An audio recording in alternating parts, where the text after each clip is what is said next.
my beautiful friends. This is Rosemary Kahn from the blog mykoshercottage.wordpress.com, and today I'm going to start my planning and actual doing for a dinner I'm having on Sunday for 14 people. Now, I usually have less than 14 people for dinner, so this job requires a little extra planning. I would love if you would join me on my journey, and let's just get started. So friends, here we are in my dining room, and it certainly does have room for 14 people, which I'm not worried about. So that part is pretty much done.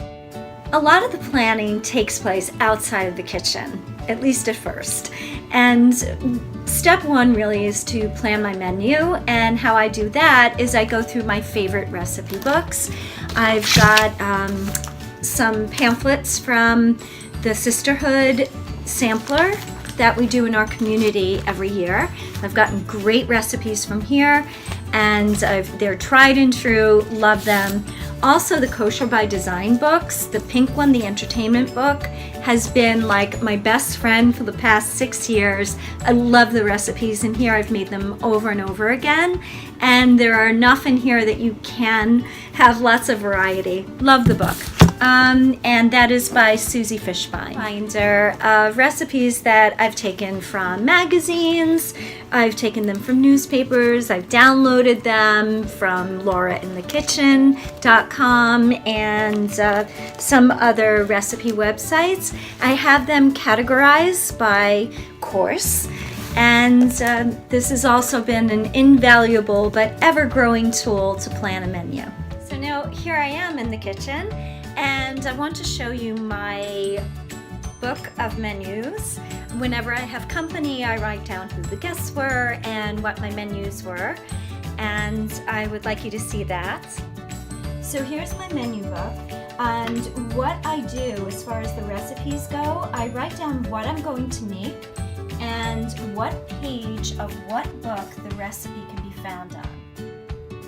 And as far as the ingredients are concerned, it's very helpful if, for example, you need flour. Well, how much flour? Do I need to buy a whole new bag? Can I do with what I have? So I write down the number of cups of an ingredient that I will need, and I think that saves, it's economical. It'll save you having to buy like extra. And so here's an example of a grocery list with the quantities written beside the item. And I've also got here which store I'm going to go to buy my ingredients. So, as a final step before I shop, I go through my pantry to see which ingredients I already have that I may not need to buy, and then I cross them off my list. Okay, so let's get shopping. So folks, it's really important for me at least to get really good produce.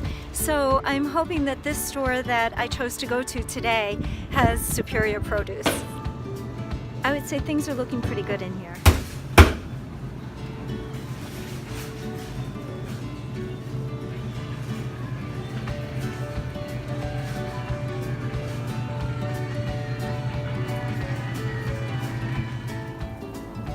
Folks, look at all this beautiful produce. Oh my goodness, who is excited for Sunday? I tell you, I am. I am so excited for Sunday. I can't even wait to start cooking.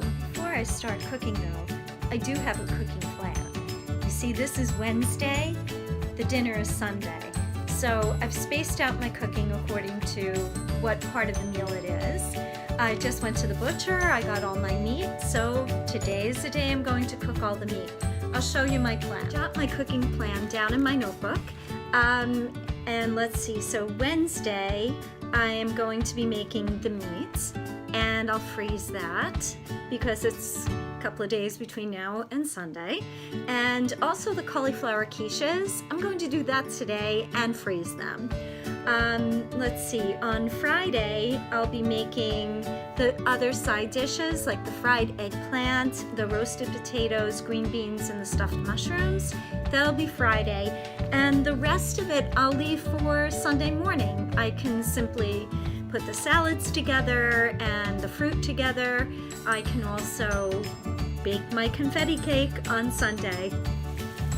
So right now I'm cooking the cauliflower quiches and my stew is already put on. You can see there, that looks like it's really cooking.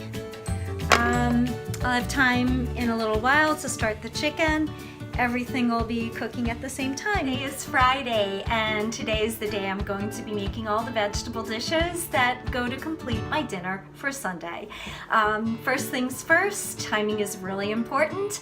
I'm going to be putting the roasted potatoes in the oven. They're going to be cooking for about an hour and a half, and while that's cooking, I'll be frying my eggplant, putting the stuffed mushrooms together, and the broccoli. Today is Sunday. I am so excited. Look at the table.